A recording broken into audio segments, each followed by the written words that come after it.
What's up? Big Earl, Northtown Sound.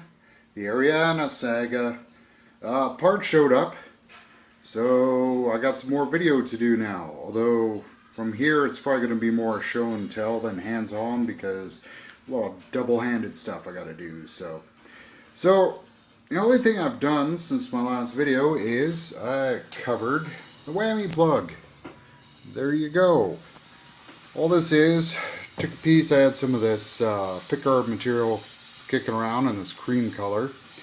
Just cut it to fit, drilled some holes, filed it, chiseled it, you know what happens. And then I put, this is just a color inkjet, or sorry, color laser sticker of That's Ari from the Slits. It's Ariana, it's named after her. Miss her already. So just put it over top. That doesn't work. I got a couple other stickers I can do. I wanted to put this one of the Slits on there, but there's a lot of green on that thing, but this one kind of works with the colors. So sticker to cover up stuff. How punk rock can I get? And if you look at that, put strings on this neck, and of course it flexed forward, so there was some back bow. And I was able to counter it. Truss rod is just working sweet.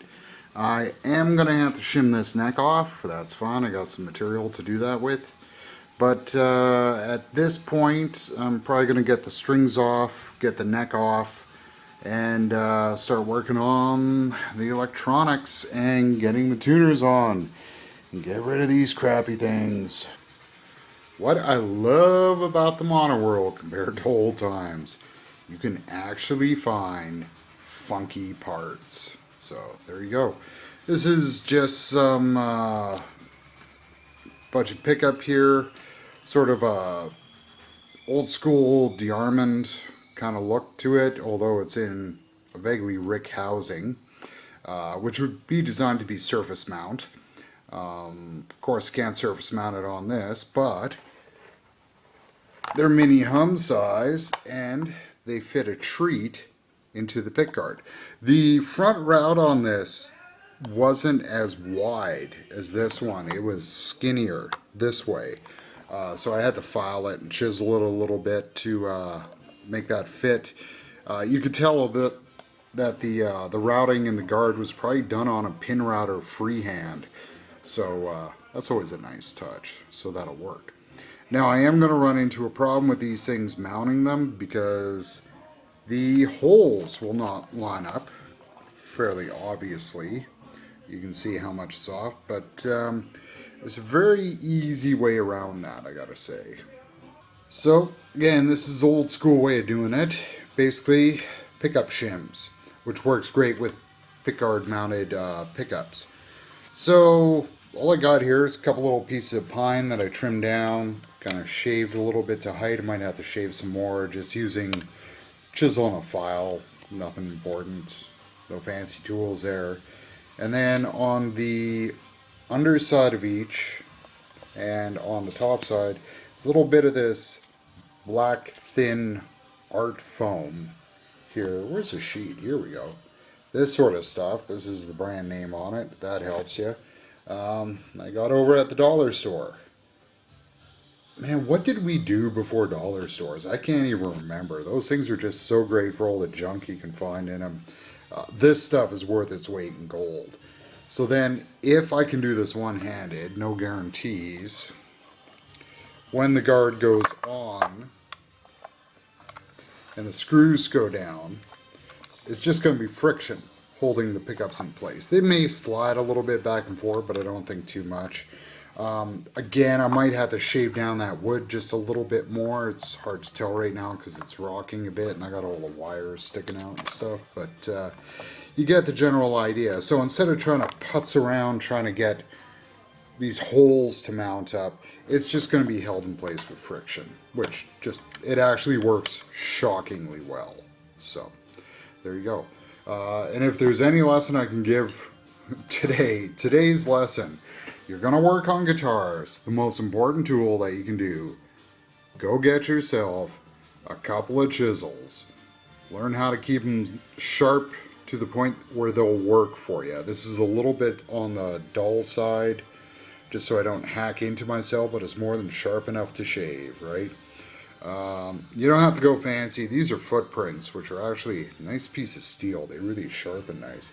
But a chisel has 1,000,001 uses when you're doing guitar work, from cleaning up neck pockets, doing little wood pieces like this, cleaning up down here, pick guards, everything. Old school, man. Old school works. And of course, ordered some neck screws. Yeah, those aren't going to work, so off to Home Despot I go. So I decided to splurge and go with a metal nut on this thing. You'll understand why later. Except, of course, I totally brain farted. Ordered a Fender style. It's more of a Gibson style nut. So I had a spare piece of tusk saddle material here. So I just super glued that on and filed it back. Need to do a tiny bit more filing. The height's going to be right. It's just a hair higher. Don't know if I can get that. There we go. And I still got room to file it down if necessary, which is going to be great. So, there. And it's perfect width. Like I said, it's weird. This neck's like, it's not super skinny, which is awesome. Except, of course, now I got super glue all over me. But it's the nature of the beast. Again, what do we do before dollar stores? I love these things.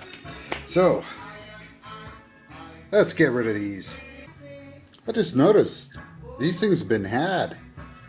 Different screws. Comedy. See you in hell. Okay, getting ready to fit the new tuners. There's raw wood in here. So like I said, I get paranoid, so got the lemon oil out again. Just gonna give those a quick dibble. Again, I don't know if this makes a difference. Just, you know, old habits die hard. Don't really think it would hurt. I'm not going to worry too much about these tuners, holes and stuff like that. They're not covered. Yeah, whatever. There's enough dings. Ew. Goopers. Yuck.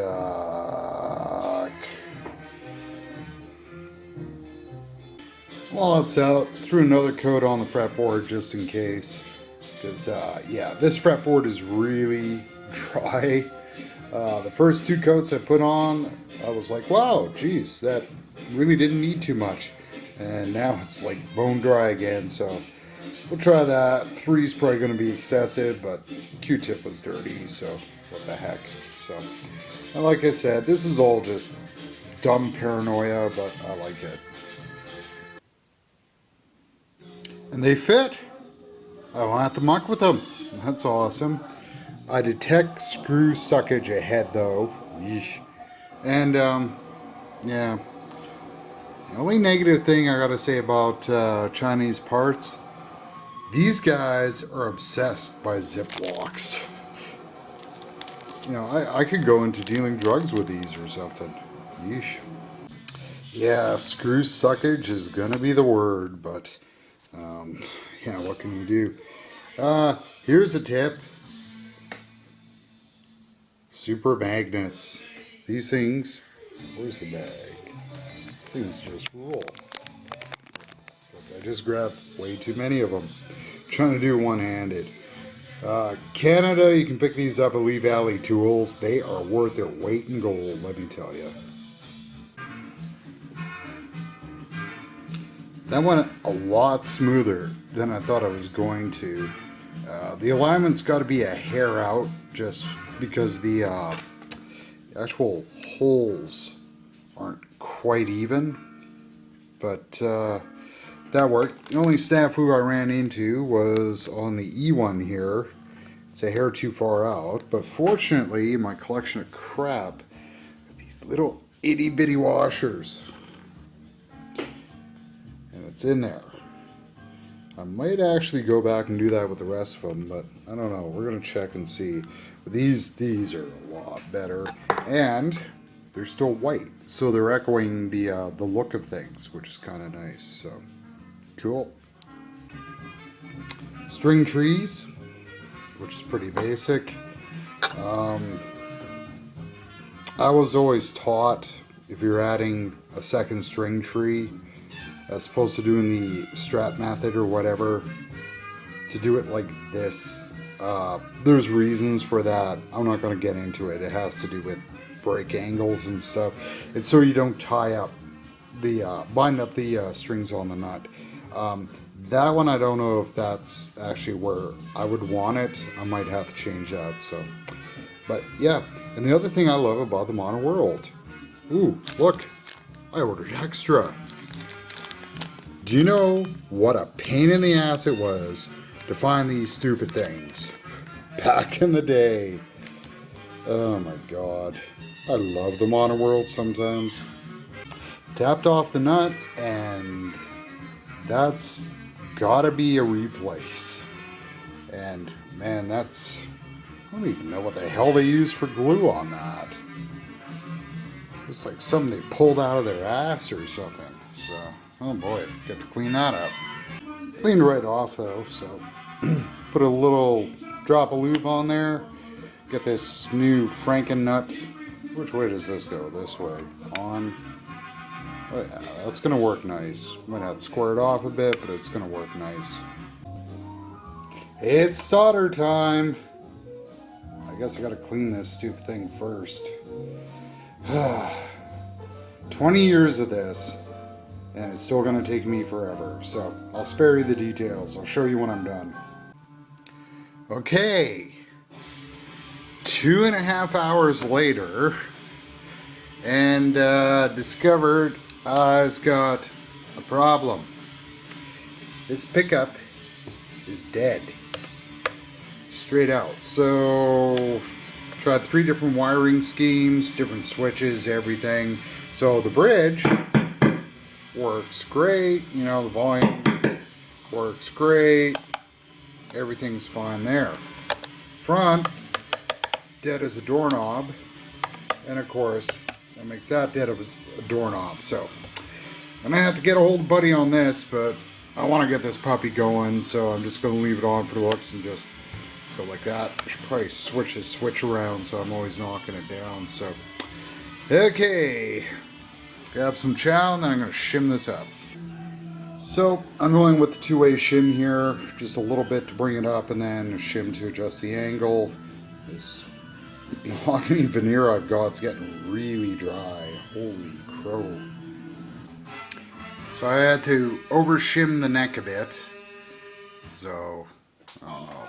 This probably won't show, but I ended up having to put in 3 layers. Allowed me to bring the bridge up a little bit. See how that clears now. I guess we're gonna get some strings on it. Thank goodness for 3-packs. So again, I'm gonna want this at high tension, so I'm going 4 fingers. I was trying 3 on this. I don't think I'm gonna get enough wraps, but we're gonna go 4. Again, 23.5 scale, so I don't know how the geometry works, so we're gonna see. Okay, strings on. Just quickly check. Old school action. A little loose, but I mean, I still got to stretch and stuff, so yeah, getting there. Okay, string stretched. Now for the rush trick. There we go, we got the cloth. Here's the G.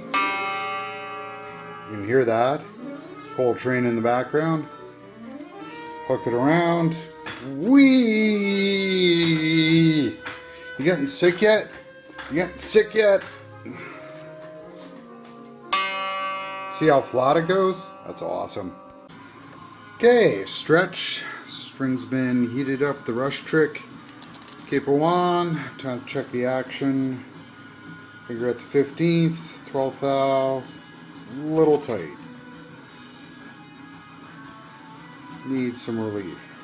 Fortunately, truss rod works. Ah, yes. As long as the truss rod works, it's amazing what you can do. So, that's getting mighty close. Maybe a tiny bit more. I got room to work here.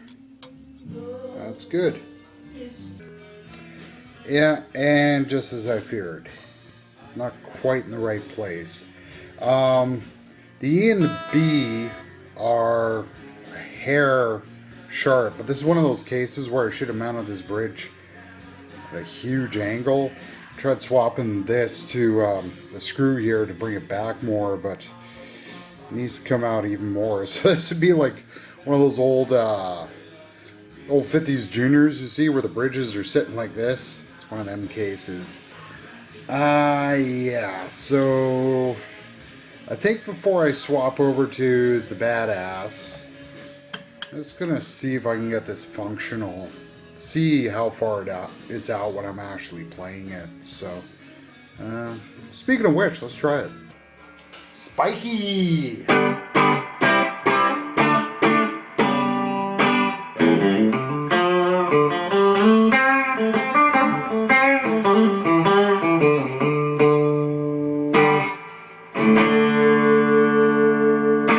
I thought it'd be a lot more Strat-like sounding with these pickups. I wasn't expecting de-armand out of the de-armand look, but a little pokier. Definitely not de-armand, but very usable tone out of, well, one that works. That just ticks me off. But and it's pickup, not switch, not nothing else. So ticks me off. So whatever. Volume, and then this is just treble bleed. That's nice.